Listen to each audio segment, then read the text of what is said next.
Muito bom dia para todo mundo que está aqui, bom dia para todo mundo que está conectado com a gente, pessoal que está remoto. Bom, mais uma vez, o Vitor me convidou para ser o facilitador da... Desliga a caixa, espera aí. Aí desliga o microfone daqui. Agora, desculpa, então vamos começar de novo. Até para facilitar a edição quando for ao ar. Muito bom dia a todo mundo, bom dia quem está aqui com a gente, mesa lotada. Bom dia quem está conectado com a gente remotamente. O Vitor, que também tem direito a uns descansos, né? O Ricardo já esteve aqui na semana passada, facilitando o estudo. Essa semana sou eu e eu estava lendo tanta coisa para tentar fazer uma aberturazinha aqui para a Lorena, que eu acho que mais do que... Eu não vou nem conseguir facilitar muito, eu vou dificultar o estudo, então acho que é mais fácil a gente falar sobre Bechalá e deixar a Lorena falar. A Lorena é mestre em administração de empresa, consultora, professora de gerência de projetos da FGV, mas, sobretudo, é nossa predicante da semana passada. Quer dizer, ela já fez um estudo duplo, então ela vai dar continuidade à Bo, na semana passada, né? Afinal de contas, ela está aplicando os 99% de transpiração de Thomas Edison, né? Seguindo adiante, ela vai hoje falar sobre Bechalá. Então, só queria fazer aqui uma ressalva muito legal sobre o texto do Eduardo Pinha, que foi publicado no Ari News, né? Acho que uma das essências de Bechalá que ele levanta, que eu gostei muito, é sobre a discussão do maná e da água no deserto, quando o povo reclama, aquela história toda. E aí temos água e temos maná, mas ele diz, mas ter o que comer não é o suficiente para uma vida plena. É preciso apoio moral e espiritual para que as pessoas desmoralizadas possam se reerguer. E assim seguimos, com comida, com bebida, e com estudo, e com espírito, e com força para a gente seguir adiante. Bom, vou deixar vocês aqui com Lorena. Segunda aula, aproveitem, porque não é toda hora que tem 2 aulas em menos de uma semana, sexta-feira passada e quinta-feira agora. Pois é exatamente sobre isso que eu quero começar aqui. Bom dia a todos. Obrigada pela presença aqui, dos que aqui estão presencialmente, né? E dos que estão em casa virtualmente, e dos que verão isso a posteriori. Bom, desculpem pela minha superexposição aqui, vocês já têm que me aturar de novo, porque houve aí uma questão de, sabe, acúmulo de convites, sem modéstia, não, foi uma coincidência mesmo, tá? O Vitor tinha me chamado para vir falar aqui no dia de hoje, então hoje estava certo, estava tudo ok que eu viria falar aqui em Bechalá no dia de hoje, 25, mas no ínterim, o nosso rabino Sérgio Margulhos me chamou para falar na prédica de semana passada, sexta, né, de Kabbalah Shabbat, então vocês vão ter que me aturar, desculpa aí, acho que alguém já falou isso antes, algum político, não interessa quem foi. Mas é isso, vamos lá então. Tirando esse disclaimer, eu achei ingenuamente que eu já tinha estudado as parashot mais incríveis de toda a Torá, ou pelo menos do segundo livro, Shemot, da Torá, e eu estava muito enganada. Na verdade, o melhor estava por vir, né? As cenas mais dramáticas, mais hollywoodianas, estavam por vir, e estão aqui, diante da gente, nessa incrível parashá de Bechalá, que quer dizer foi enviado ou foi empurrado, pushed, né? Foi empurrado. A gente vai ver que isso cabe em algumas situações dessa parashá. Então, já que a gente está falando de Hollywood, né, corta para a cena, para a gente voltar um pouquinho, do faraó caindo de joelhos, perdendo seu primogênito e vendo o seu reinado devastado devido às pragas, e ele liberando a gente, e a gente fugindo. Só que aí entramos na paraxá da semana, onde Deus, mais uma vez, endurece o coração do faraó e o faz repensar a decisão. E ele começa a ter a ideia de nos perseguir. Não vou deixar esse povo embora, não. Vou persegui-los.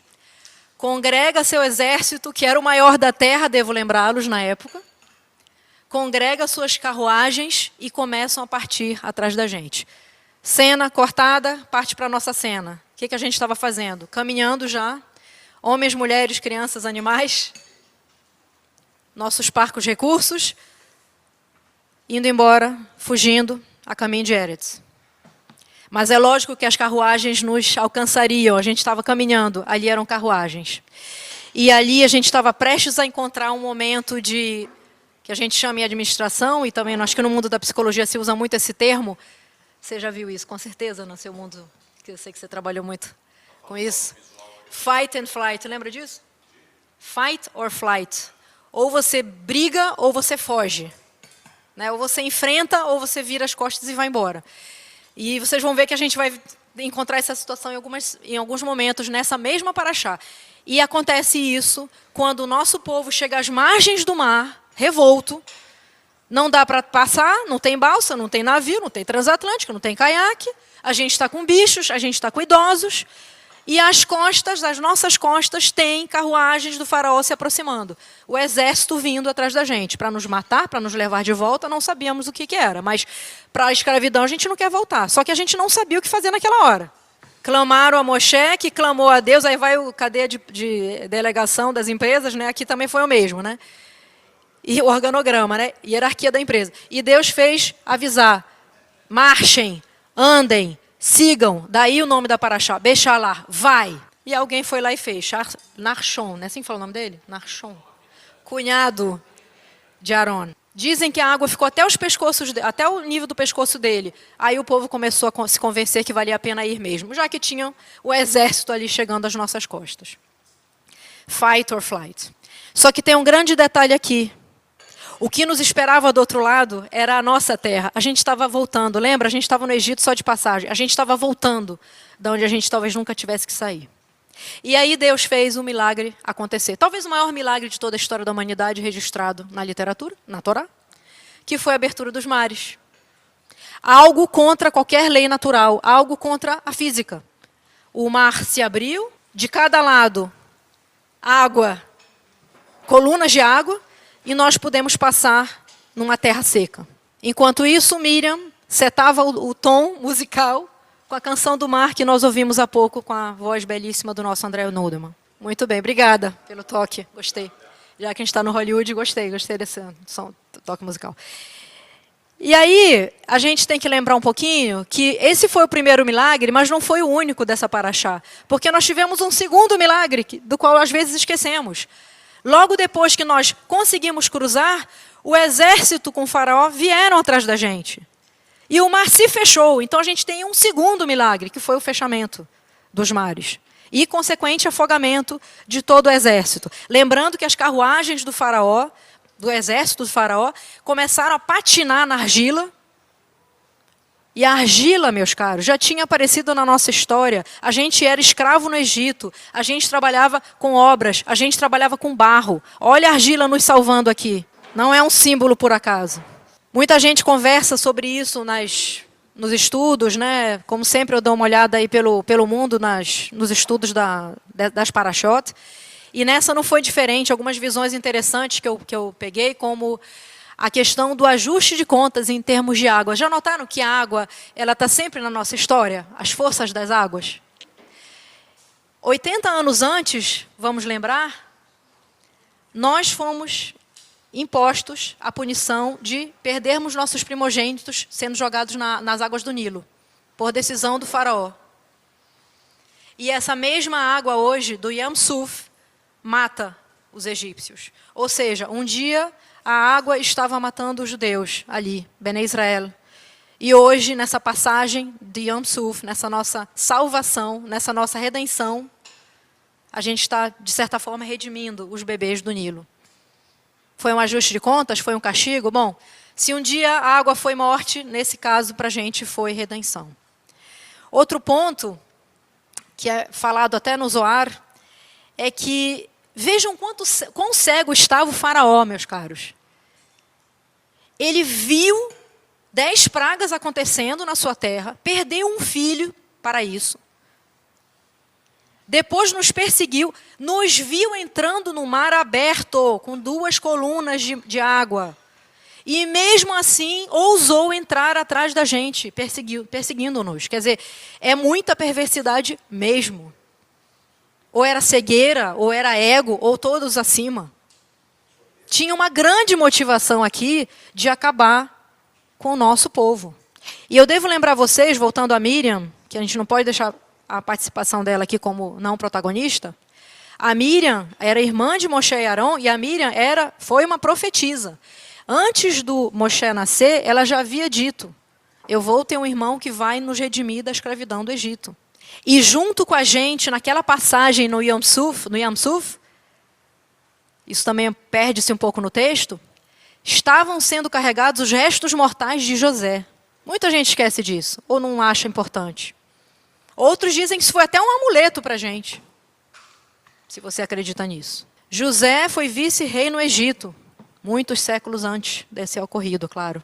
E José, como tinha poderes premonitórios, ele havia dito, quando eu morrer, me deixem aqui, me levem apenas quando a gente for redimido. E assim foi. Vejam que Moshe tinha tanta coisa na cabeça, no meio desse pandemônio todo, ele lembrou de recolher os ossos de José e levar consigo, fortalecendo a nossa mitzvah de enterrar nossos mortos. E nós fomos salvos. E tudo acabou feliz, como qualquer filme de Hollywood. Não, né? Aí que muda tudo, né? Com a gente não tem Hollywood, não. Tem um anticlímax agora. A gente tem um deserto à frente, sem bússola, como o André falou também ainda agora, sem nenhum tipo de orientação técnica. Para onde vamos? Bené Israel e Moshe. Como é que eles sabiam o caminho? Eles não sabiam o caminho. Deus os orientou, criando uma nuvem no céu durante os dias e uma coluna de fogo durante as noites. Ei, tem cena mais hollywoodiana que essa? Não tem. Isso é espetacular. Aí vem um segundo ponto que a gente fala muito, muito, quando a gente conversa sobre essa paraxá. Aqui não poderia ser diferente. Por que nós fomos, ainda que orientados pelo divino, pelo caminho mais longo? Uai, que história é essa? Por que nós não seguimos a rota conhecida, a rota mais curta, a mais óbvia, a mais segura, que era pelo leste? Linha reta. Não. Nós seguimos a trajetória em semilua, pelo sul. Há inúmeras explicações, todas, acho eu, excelentes sobre isso. A primeira, não em ordem de importância, mas a primeira, nós não estávamos prontos para chegar lá. A gente precisava de 40 anos para termos tirado esse mindset, essa pegada de escravo que a gente tinha dentro de nós por séculos. Então a gente tinha que se transformar primeiro. Segunda explicação, se a gente fosse pelo caminho mais curto, a gente enfrentaria os filisteus. Nós não estávamos num clima em nenhum sentido para enfrentar e fazer batalhas, não naquele momento, imediatamente depois da passagem do mar. Então a gente bypassou esse povo. Um dia a gente volta para eles e vão pagar as contas, mas naquela hora isso não aconteceu. Outra explicação muito boa. Se a gente tivesse ido pelo caminho mais curto, era mais fácil voltar. Na dúvida, vamos voltar? Ainda dá tempo de desistir. Deus não queria isso da gente. Era para sair do Egito, essa fuga tinha que ser definitiva. Bom, e aí seguimos. Quando há 2 judeus, a gente tem 3 opiniões, né, minha gente? Então, imagina uma centena de milhares de judeus. Quantas opiniões havia ali? Para o pobre Moshe gerenciar. Então, começou reclamação de fome, começou reclamação de sede. Nos trouxeste para cá, para morrer no deserto? Deus esqueceu de nós.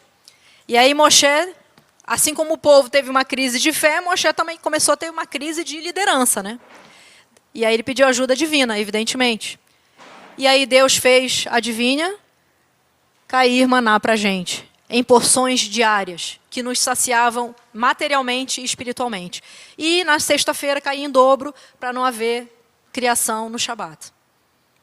Água, qualquer necessidade, Moshe batia com o cajado na pedra, saía, brotava água potável para todos nós. Então a gente tinha garantido o nosso alimento e nossa bebida diariamente. A gente tinha parnassá, a gente tinha, portanto, sustento garantido. E isso começou a criar, finalmente, um senso de pertinência para o povo. E uma confiança em seguir, em marchar, o que novamente nos remete ao nome da paraxá. Vai, enfrenta. Não é tão diferente do ler lerá, né? Passou pela cabeça de vocês que houve aquele empurrão divino para Abraão? cruza o Ur, vai-te da minha terra, vai-te da tua parentela, para a terra onde eu te indicar. Aqui não é diferente, apenas que a gente está voltando, né, para a nossa terra. Tanto estávamos quase prontos para receber a Torá, inclusive, já está se aproximando desse momento, também épico, que nós finalmente tivemos que fazer uma guerra contra os Alamequitas, que estavam no nosso caminho.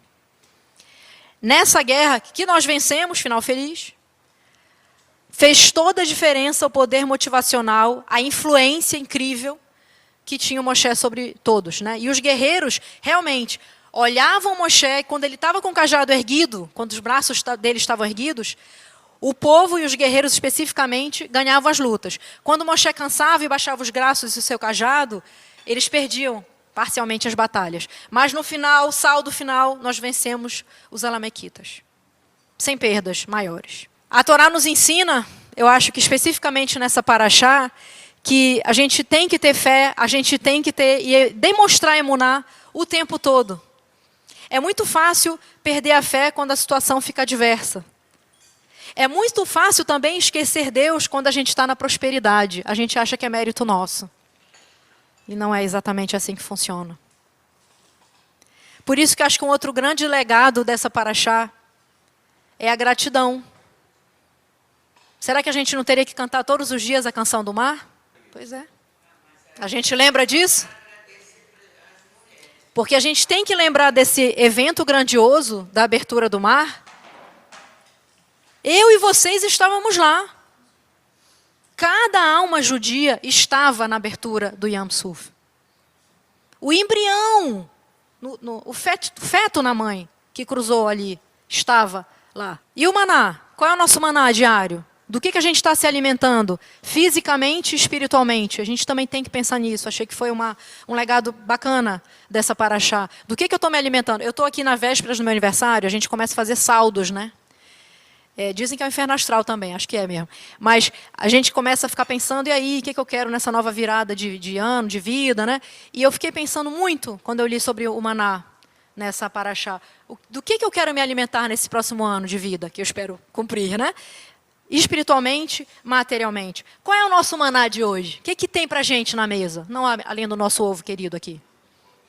E do pão de queijo. Muito bem lembrado. E eu queria, de coração, aproveitar para dizer para vocês que as minhas quintas-feiras não seriam as mesmas se eu não tivesse esse maná aqui congregacional. Queria aproveitar isso para agradecer vocês. Acho que, por enquanto, a gente pode dar essa... Só em fevereiro. Olha o maná aí. Vamos abrir aqui para conversar e depois eu posso fechar mais alguma coisa. Não, muito legal. Bom, já temos pessoas aqui para falar. E vamos passar isso para adiante. Eu queria, antes de passar a palavra, eu só queria lembrar umas coisinhas interessantes. Na prédica da Lorena, a gente pode voltar em Boa e falar um pouquinho, mais por Lorena do que por Boa, tá? Porque ela está dando sequência a isso tudo. E a Lorena fez o comentário sobre, né, de Boa, quando traduziu para venha ao faraó, ela não falou vai. Venha, quando Deus falou venha, vem comigo. Deus deixou claro que Ele estava à frente do processo. Eu acho que tudo isso que a Lorena falou aqui agora também deixa claro que Deus está à frente do processo. Agora Ele falou, vai, entra nessa água aí. Então, primeiro venha. Olha que interessante. Venha, para a gente bater um papo lá com o faraó e vamos sair daí. Agora, vai. Então, em cada momento, tem essa questão. E ela comentou também de uma maneira muito interessante na prédica. Isso eu estou falando da prédica ainda, sem falar de hoje, hein, mas hoje eu vou deixar para o pessoal comentar. Da prédica ela fala, e ela voltou a falar aqui um pouquinho sobre o faraó, sobre o ego, e ela fez a conexão com o Hametz. Como os judeus saíram muito rapidamente e não puderam levar o fermento, talvez esse fermento que tinha que ter ficado lá mesmo, porque era isso que fermentava inflava o ego do faraó, que levava a essas cegueiras todas, ou essa sensação de grandeza e grandiosidade dele. Então, é só fazer uma recuperação, um pouquinho do que ela falou semana passada, e que tem conexão com o que ela, evidentemente, comentou agora, e assim a gente segue com os comentários. Não, o microfone é para o pessoal que está fora, então tem que falar no microfone, mas tem que falar alto para a gente ouvir. Usa o microfone, pode botar aponta o microfone. Isso mesmo? Isso, assim. Eu só para me apresentar para vocês, eu sou o Luiz Wolff, meus pais se casaram na área. Antes de mim, eu tenho 48 anos, a Miriam veio. Miriam faleceu tem exatamente uma semana, Miriam. Ela faleceu aos 50 anos, exatamente na quinta-feira de manhã da semana passada, de 18 de janeiro. E eu sabia que a paraxá da semana envolvia Miriam, mas eu não sabia que tinha uma força e uma correlação tão grande com o que nós estamos passando aqui agora, nesse momento aqui no nosso universo místico. A Miriam era uma criança especial, né? Graças a Deus foi criada durante 50 anos com muito suporte constante, muita alegria. Nunca vi Miriam triste. Muito amor a si mesma. Tá pertinho, sim. Fala aqui. Melhor. Então, pessoal, minha irmã faleceu tem uma semana, minha irmã Miriam, e ela foi uma criança excepcional, quer dizer, vai ser sempre uma criança, ainda que com 50 anos de idade. E eu tenho alegria, não é alegria, né, mas eu tenho a realização pessoal de saber que Miriam teve uma vida de amor, suporte constante e alegria. E aí eu não ia falar nada não, mas a Miriam veio antes de mim, né? Eu sou mais novo que a Miriam, minha irmã. E fazendo uma correlação com o que foi dito agora da Paraxá, a Miriam, irmã de Moshe, veio antes de Moshe de forma a redimi-lo. Então hoje, que eu estou levantando a Shiva da Miriam, que é o último dia da grande parte do luto, a gente está aqui junto, vocês nem a conheciam, mas a gente está redimindo a alma da Miriam aqui.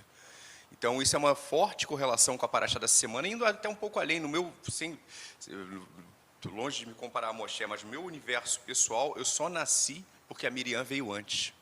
Até nesses últimos dias dela, sedada, ela ficou 12 dias sedada no CTI, eu falava isso muito para ela, eu agradecia, porque eu tinha que ser o irmão que vinha depois para cuidar da Miriam. E assim eu fiz durante 50 anos. Eu falei isso muito para ela sedada, porque as pessoas sedadas ouvem o que a gente fala. Eu agradeci, até estou escrevendo um livro agora, antes da Miriam ser hospitalizada, a dedicatória para ela.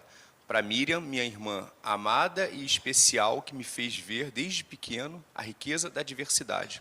E tudo isso é muito meu, isso que eu estou assim, compartilhando com vocês, pessoas que eu pouco conheço bem o Lan, por exemplo, conheço bem o André Nudelman, figura maravilhosa, mas assim, é porque me tocou muito o tema da Paraxá Bechalar dessa semana. E é isso, a Miriam abriu o caminho e hoje, de certa forma, está finalizando a trajetória dela quando a gente está levantando a Shiva da Miriam. Queria agradecer a Ari por essa oportunidade, queria agradecer ao Lan, que fez toda sem nenhum trocadilho, mas o Lan fez a costura para tudo isso estar acontecendo aqui, né? Mas muito obrigado, e vamos viver com muita alegria. Vá, Bechalar, é para a gente ir com muita alegria. A vida não é feita de tristeza, a vida não é feita deitado no sofá, mexendo no Instagram, pelo amor de Deus, a vida é ir, a vida é aprender, é crescer, evoluir, é trabalhar, fazer o bem para os outros. Eu acho que isso é uma grande lição que a Miriam, minha irmã, e a Miriam da Paraxá nos deixam essa semana.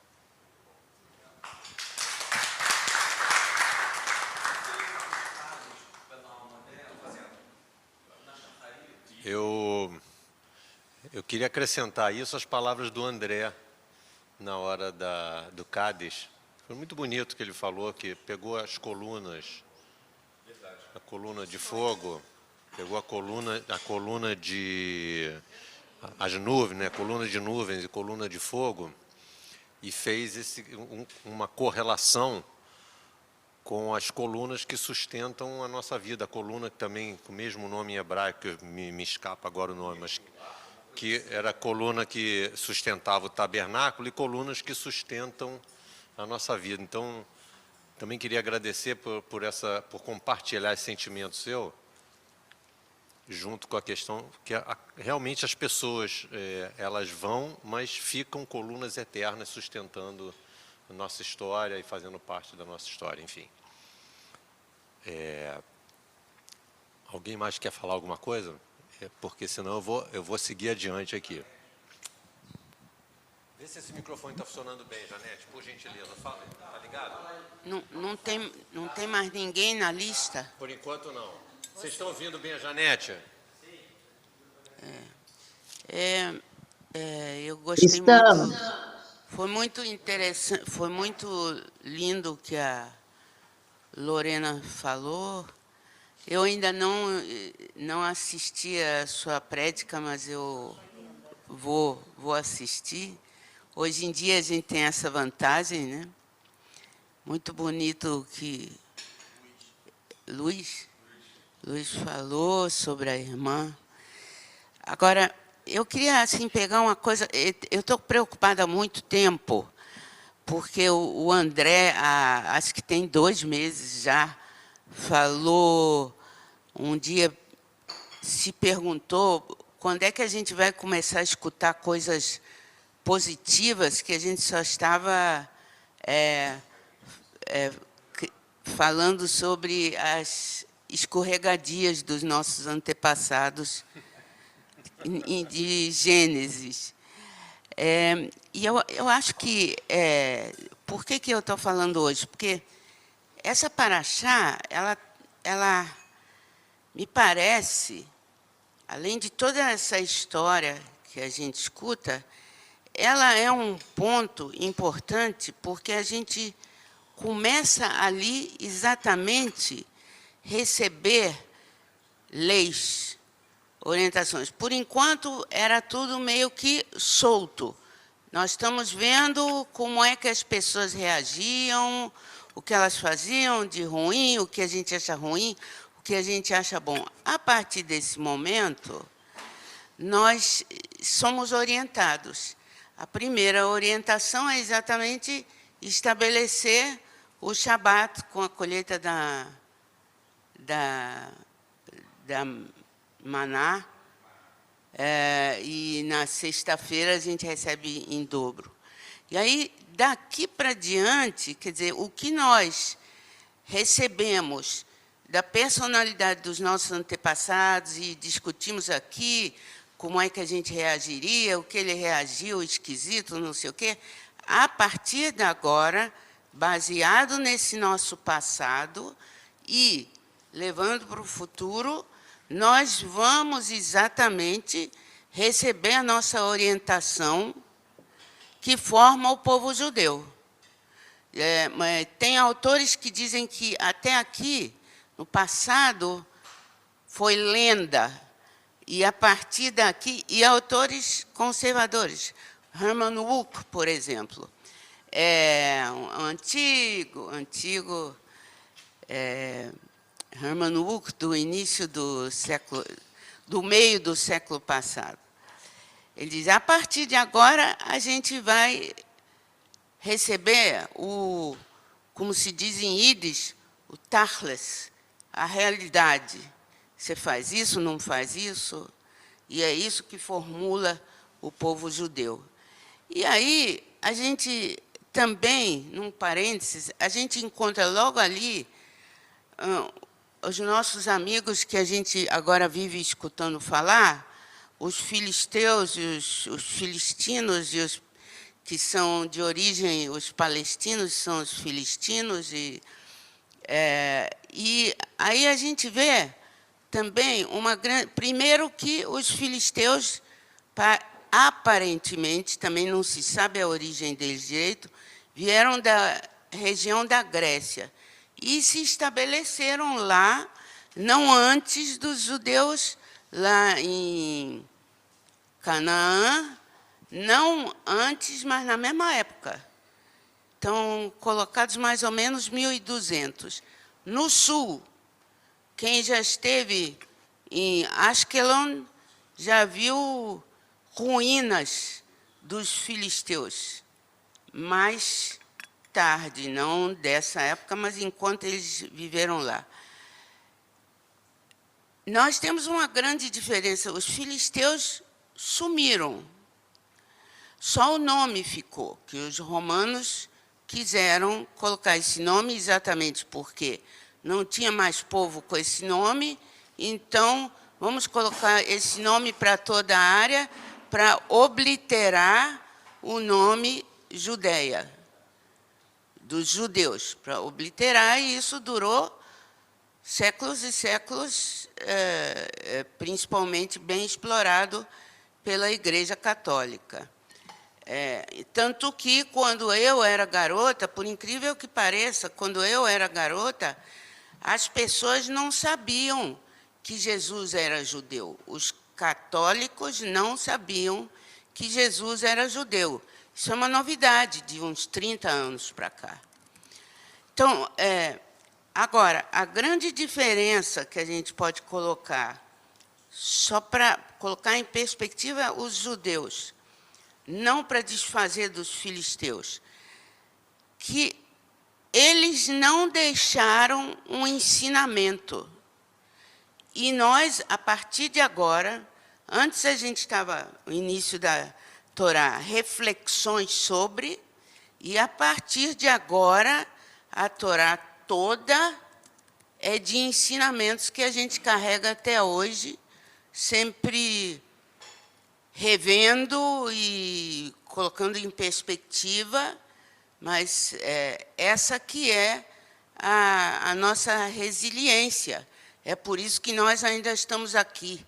E muitos outros povos, não só os filisteus, não mais estão. Eu achei que seria, na minha preocupação, quer dizer, agora nós vamos não ficar escutando as coisas ruins, a gente vai escutar as coisas ruins e as coisas boas, mas nós vamos ter leis. Não só escutou, ele fez isso, ele escorregou aqui, ele escorregou ali.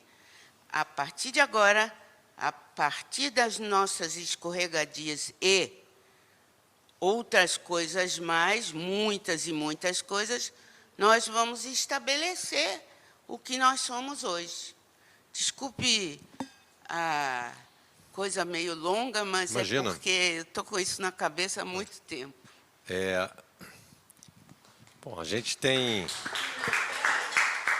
queria aproveitar, vamos acabar por isso, assim como também vamos acabar todo mundo tem que agradecer tudo que alguém fala. Isso. Nós já temos pouco tempo. Mas vamos manter a salva de palmas, pelo menos, para quem faz o estudo, né? Pelo menos. Pelo menos isso. Vamos botar lei, botar ordem nesse negócio, senão não funciona.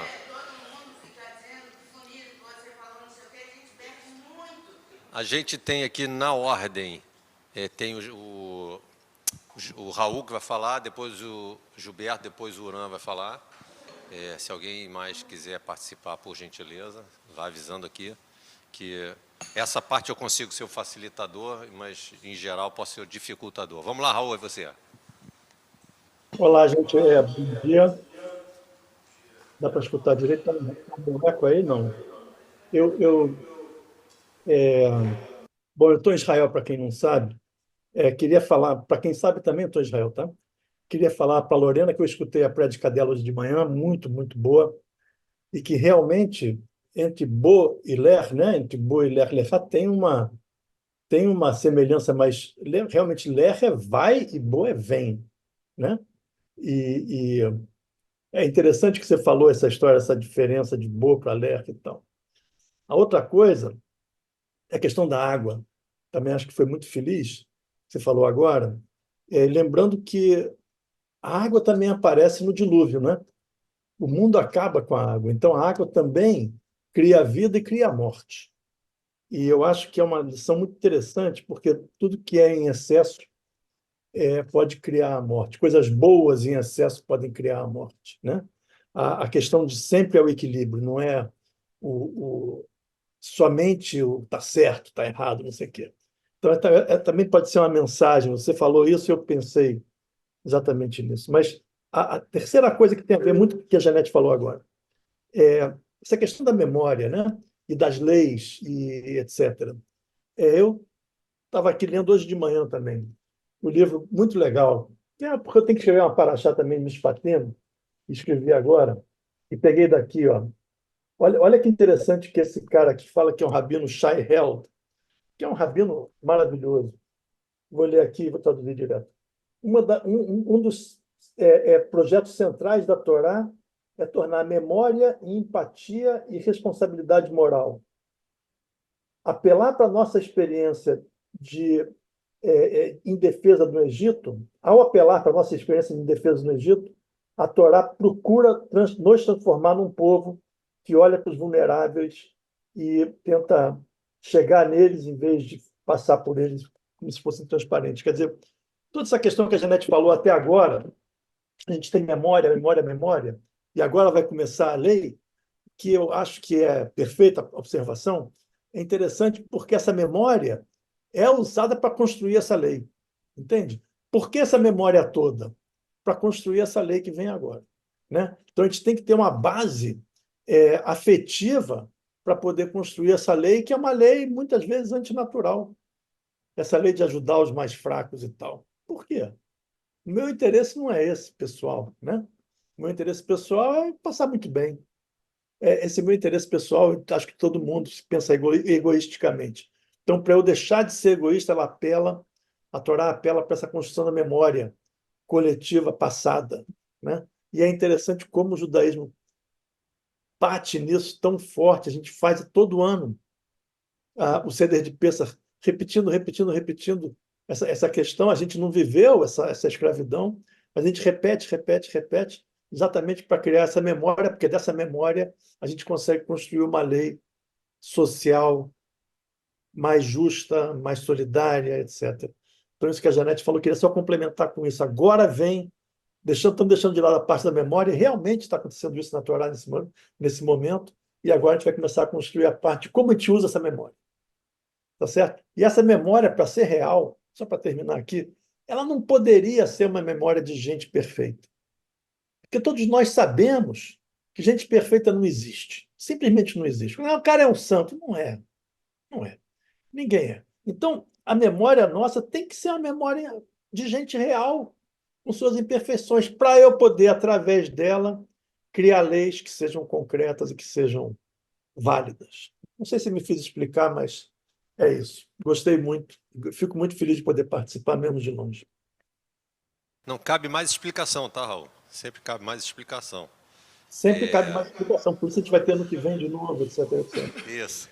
Eu lembro que no ano passado, quando a gente falou, não agora, não nessa paraxá, mas acho que quando a gente falou em Bó, e quando falou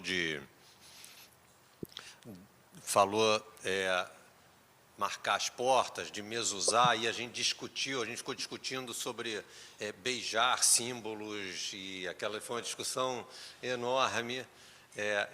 E aí, de novo, volta aqui a importância desse estudo. Não importa que a gente esteja lendo todo ano a mesma coisa no mesmo momento.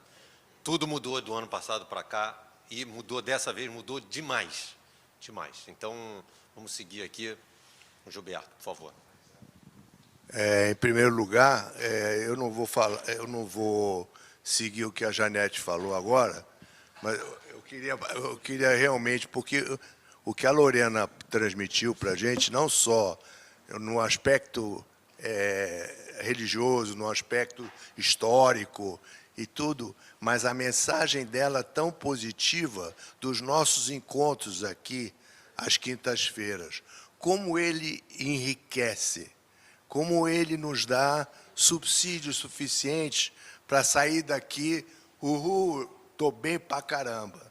Então, isso ajuda muito a nos dar essa força. Então, eu queria te agradecer, tirando as palavras aqui, pelo que você falou. E você fala de uma maneira tão clara, tão bacana, que parece até que você está vendo lá o cinema, né, que você falou de Hollywood, você, estou vendo um filme aqui e tal, então realmente é muito legal. E quanto ao Luiz, que pouca gente conhece, é um cara maravilhoso, amigo íntimo, a mãe dele, da minha mulher, e trabalharam juntas, e daí surgiu a nossa amizade, e ela se tornou, né, desde aquilo, né, foi. Eu servi aqui como âncora para esse momento de estar aqui e homenageando a irmã a Miriam, e coincidentemente, na Paraxá, fala que a Miriam veio antes, então Moisés veio para poder dar o apoio. E aconteceu exatamente na vida dele. Então, o que é isso? É outro milagre? É outra, sei lá, outra história, outro prisma? Não sei.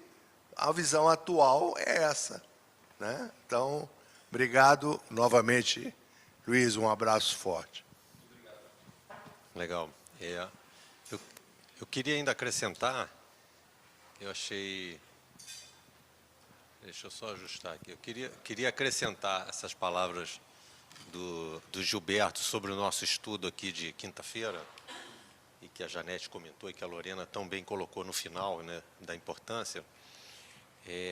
Eu achei muito interessante a maneira natural como o Luiz ficou à vontade hoje para comentar também. E eu acho que esse é o grande espírito desse nosso encontro. Muitas vezes as pessoas acham que é um estudo da Paraxá, é um estudo da Torá. Sim, é um estudo a partir da Torá que a gente procura trazer para os dias de hoje e fazer isso que a Lorena falou, que o Gilberto falou, de sair daqui reforçado, com mais conhecimento, para passar o dia, para passar mais uma semana. Quer dizer, a gente só está acumulando conhecimento e a partir apenas de um texto, ainda que a gente repita ele rigorosamente todo ano. Eu precisava que o microfone está com você já, Daniel? Então o Daniel vai falar. Eu queria fazer um adendo que ela falou, que a Janete falou, é o seguinte, que eu acho que a grande maioria não sabe que Cristo era judeu. Eu acho que deveria saber, porque a comunidade cristã toda iria apoiar mais do que eu tenho visto aí, o pessoal apoia amas, apoia coisa, porque não sabe, de repente não sabe esse detalhe que o Cristo que eles apoiam era judeu. E, inclusive, eu tive há pouco tempo, quer dizer, alguns anos atrás, eu estava andando na Avenida Copacabana, tinha um grupo lá acho que era a Igreja Universal, não sei. Senhor, vem juntar a gente, vem rezar com a gente, não sei o que. Eu falei, não, obrigado, eu não sou da religião. O senhor vai para o inferno. Aí, eu vi ela falando, se eu voltei, quem vai para o inferno é você, que Cristo era da minha religião, não da sua. Aí ela fez aquela cara assim que ela não sabia disso. Aí eu me virei e fui embora, deixei eles para lá. Não, na hora que ela falou assim, o senhor vai para o inferno, eu voltei e falei assim, eu não vou, porque o Cristo que você está falando é da minha religião, não é da sua, é você que vai. Aí eu me virei e fui embora. Mas, independente disso, eu acho importante que todo mundo saiba que ele é judeu, para ver se apoia mais a gente, né? Porque os cristãos não estão muito apoiando a gente, eles estão lá olhando... Ninguém está apoiando, só nós nos apoiamos. E eu acho que saber que Cristo era judeu ia dar uma informação a mais. Não, ele era daquela época. Naquela época de Cristo já tinha Israel ali, já tinha os judeus ali. Então não é bem como estão falando. Então a gente tem que aprender mais um pouco sobre o assunto. Legal. Deixa eu...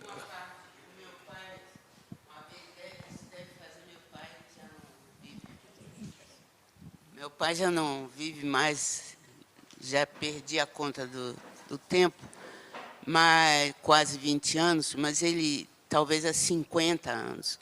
Ele era sócio do Silvestre, associado ao Hospital Silvestre. Ele estava lá com algum problema e vieram falar com ele, né? Porque lá tinha muito aquela coisa de aproveitar a pessoa doente, aí falar.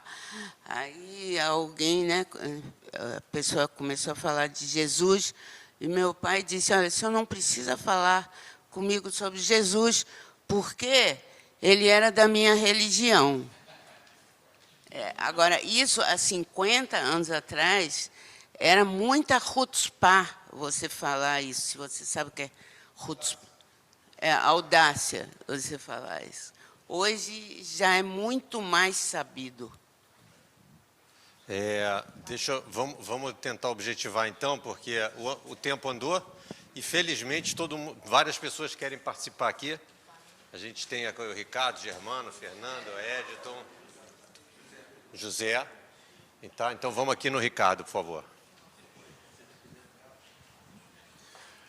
A gente falou que, Lorena lembrou que os ossos de Yosef foram levados junto com o povo, E no Plaut tem um comentário bem interessante que lembra, né, que Atsamot, ossos, tem a mesma raiz de Etzem.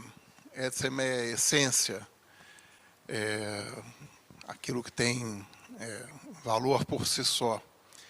E o comentário diz que Moshe não estava levando os ossos, estava levando a essência de Yosef de volta a Canaã. E aqui se falou também sobre memória. E esse fato de se levar esses ossos de Yosef para Canaã tem também um elemento de memória. Yosef era, de todos os que estavam ali, ou seja, aqueles ossos representavam um vínculo com a terra. Ninguém daquele grupo tinha estado em Canaã. O fato deles levarem, né, os restos mortais, o que remanescia de Yosef, de volta para sua terra de origem, indicavam um vínculo que nunca se perdeu. E esse vínculo que nunca se perdeu foi o que, de certa forma, também preservou o nosso vínculo até Israel dos dias de hoje. Boa. Vou passar direto para o Germano. Bom, eu primeiro agradecer a Lorena pelo seu estudo, mas vou ficar num pequeno detalhe que o Raul colocou sobre a água capaz de destruir. Eu vou ficar numa outra posição. O nascimento está intimamente associado à água. O feto é cercado por líquido amniótico, o rompimento da bolsa de água da mãe é o sinal de nascimento iminente. Uma pessoa que se converte ao judaísmo, a quem o Talmud analisa como um recém-nascido, deve mergulhar completamente na água da mikveh.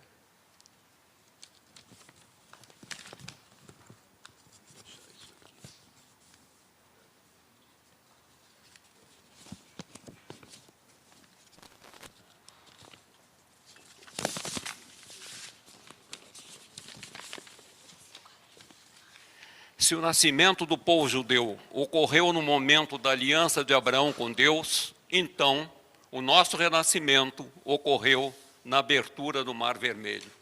Isso que eu queria colocar como simples detalhe. Bendito aquele que pode acompanhar de perto as anotações do Germano. Vamos direto com a Fernanda. Oi, gente.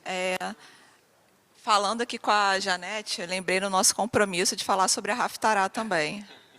Vendo a Janete, lembrei disso. Muito bom. E aí eu lembrei que a Haftará também tem uma canção, né? A canção de Débora.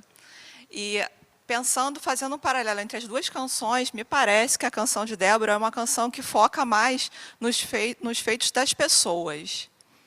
E aí, fazendo também um paralelo com o que a Lorena estava falando sobre a abertura do mar, a partir do momento que... Foi Nahon que você falou? Não, Nachshon. Começa a entrar, e o mar só abriu, segundo o Midrash, se eu não me engano, a partir do momento que a água estava no nariz dele, né? Aí sim que o mar se abriu. Então, assim, é preciso que a gente haja também para que as coisas aconteçam. E na canção de Débora, uma das coisas que me chamou a atenção, não só ela foca nas pessoas, mas ela fala levante. Então, embora a gente possa também se apegar, né, e se ater, que tem colunas conosco, né, sempre vão ter colunas com a gente, mas que nós temos que agir também. Eu acho que foi isso que eu pensei assim, sobre a Haftará especificamente. Excelente. O tempo vai andando, a gente tem pouco tempo, mas vamos ouvir o Edito, por favor. Tá ligado? Pegando aqui a questão do que a Janete falou e do que o André, né, do Daniel falou também, em relação à questão dos cristãos, por que os cristãos não sabiam disso recentemente eu falo século XIX, século XX, e aqui no Brasil, que Jesus era judeu? Aí a gente tem que analisar essa história, porque a história ela fala por si só. Se a gente pegar o período de Constantino, Justiniano, ano 385, depois da Era Comum, a intenção isso que esse é o Império Romano, que depois isso vem adotar o cristianismo como religião do Império Romano, e vem justamente distanciar esse de Jesus de não ser um judeu, para poder justamente ter uma política de perseguição contra o povo judeu. E aí, pegando isso no período da Idade Média, que justamente a Igreja Católica, o cristianismo em si, escondeu isso justamente da sociedade da época. Porque não era interessante naquele momento que esse Jesus fosse conhecido como judeu. Não era interessante. O sistema da época não queria, não ia deixar isso acontecer. E aí, por isso que hoje, em pleno século XIX, século XX, no Brasil, muitos cristãos falam que fazem essa pergunta: será que Jesus era judeu mesmo? Será que Jesus era palestino ou era judeu? Então, quer dizer, aí justamente nós temos que fazer um parêntese sobre o atual sistema do Concílio de Nicéia, ano 385 depois da Era Comum, Idade Média, para poder chegar no século XIX e século XX, Brasil, América do Sul. E aí a gente vai entender por que nos dias de hoje, muitos cristãos fazem essa pergunta: se Jesus era ou não era judeu. Quer dizer, então, é uma reflexão aqui assim que a gente tem que se refletir. E aí, para poder concluir, nós temos que reescrever a história. Então, já está na hora de a gente reescrever a história. A história tem que ser reescrita. Porque nós que temos o conhecimento, nós que temos a informação, porque sem informação você não tem o poder, né? É assim que fala. Então, você só tem o poder com informação. Sem informação você não tem o poder. É assim que grandes impérios se mantiveram, através da informação. E não isso pela força da arma bélica. A arma bélica é só um detalhe. A informação isso dá mais poder do que a arma bélica. Então, nós que temos a informação, nós que temos o conhecimento, é necessário agora a gente reescrever a história. E reescrever na história, aí sim a gente vai ter que trazer a panos limpos, contando justamente quem é Jesus e quem foi Jesus. Entendeu? Então é isso aí. Então, só uma reflexão aqui. Excelente o desafio para a gente reescrever a história. O José vai falar? Depois você quer dar uma palavrinha?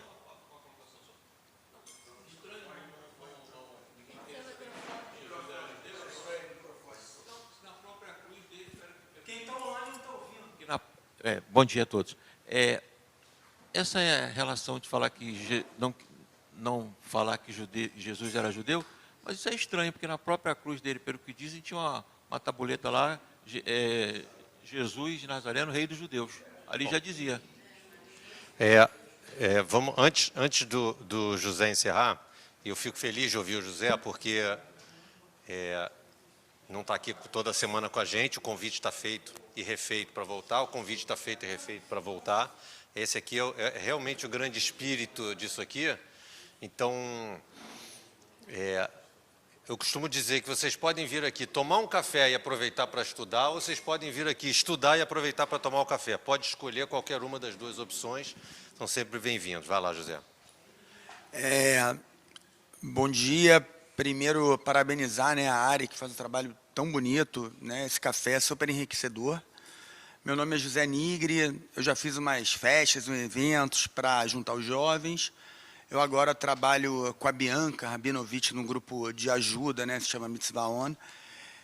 Vou resumir, porque primeiro quero falar do Luiz, que é meu irmão, estou aqui por causa dele. A Miriam realmente foi uma menina abençoada, teve toda a estrutura, teve uma vida super feliz. Falar que eu acho que nada acontece por acaso. Eu tinha uns questionamentos comigo e, por incrível que pareça, o Raul hoje falou uma coisa que para mim fez muito sentido, que é essas imperfeições que tem, né, na nossa história. E às vezes eu li os salmos, aí eu olhava as traduções e achava muita guerra, muita coisa que eu penso assim: poxa vida, eu estou lendo isso e é muito complicado para mim. E hoje ele falou que é importante trazer na nossa história as imperfeições para a gente criar as leis e as regras para a gente ser cada vez melhores. Isso para mim fez muito sentido, achei até muito interessante da nossa história, deixar as nossas imperfeições, uma coisa que veio na minha cabeça hoje, até para não romantizar demais as coisas que aconteciam. Então, isso para mim hoje foi uma coisa assim muito importante. Eu boto Efilim, eu leio Salmos todos os dias e foi muito legal. E essa parte que a gente está falando de Jesus, judeu, da Palestina, etc., que a gente não tem apoio, eu tenho visto, assim, acho que a gente tem que tocar numa tecla que é muito importante, que os evangélicos, eles gostam da gente, isso é uma coisa nítida, e o Brasil é um país, para nós judeus, né, abençoado, porque aqui tem muitos cristãos novos. Eu acho que 70% do Brasil são os cristãos novos, e a gente tem que falar muito para todas as pessoas que elas são cristãs novas, porque se você pegar os sobrenomes, você vai ver 70% do Brasil é cristão novo. Aí eu falo para todo mundo, você há 4.000 anos é judeu, aí você foi obrigado a se converter há 500 anos atrás, então o teu sangue há 4.000 anos é judaico. Então eu vejo no Brasil uma coisa muito favorável aos judeus. Infelizmente, né, não quero entrar em política de forma alguma, mas tem um setor da sociedade que acha que todo judeu é milionário e todo americano é milionário, e aí fazem a nossa caveira. Mas, até desculpa essa palavra feia, falam mal da gente.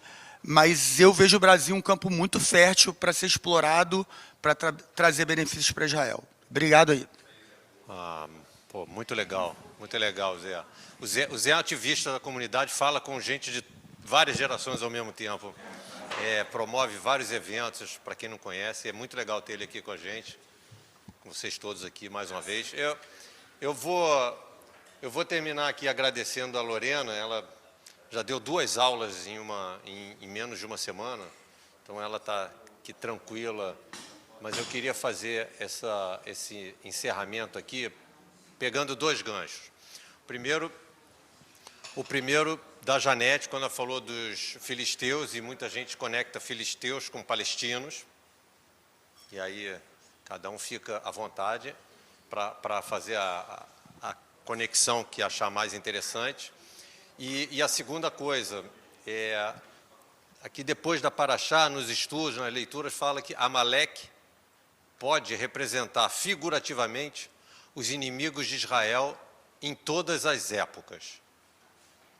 Aí eu pensei no Hamas, que é mais um inimigo, que é palestino, e aí essas coisas todas se misturam. Vou deixar, só estou deixando aqui as reflexões, até brinquei que se juntar Hamas com Amaleque, você pode inventar Hamasleque. Então, faça-se Hamasleque. Eu vou encerrar por causa do horário. Você tem alguma uma divulgação para fazer? Oi? Não, então, eu ia fazer esse anúncio para encerrar. Não, eu prefiro até que você faça. Fica à vontade, pode fazer.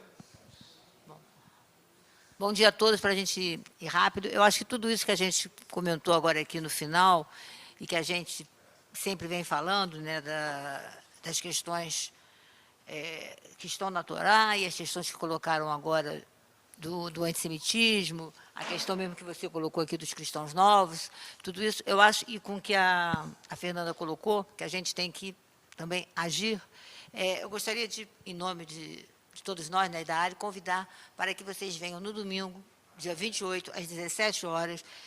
É um dia de lembrança das vítimas do Holocausto, e vamos fazer também um ato sobre o primeiro programa 7 de outubro, né, que, como a gente sabe, a partir de 7 de outubro, o mundo mudou. Para nós, né, muitas questões estão sendo postas, e nós vamos justamente discutir, debater uma roda de conversa, que vão colocar os dados, vai ser muito importante, porque vai ser colocado os dados do antissemitismo no Rio de Janeiro, no Brasil.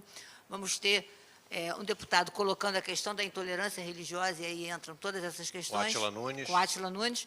E vamos ter o Pedro Doria e o Bruno Bimbi, que vão dialogar com essas questões todas que vão estar postas na mesa, e a partir desses artigos todos que eles têm escrito na mídia. Então, Eu convido a todos vocês para estarem aqui presentes no domingo, às 17 horas. Maravilha. É importante fazer a inscrição. Eu já me inscrevi. Quem está recebendo os informativos tem o link para inscrição. Façam suas inscrições. Vou encerrar de forma absolutamente objetiva. Bom dia a todos e terminamos.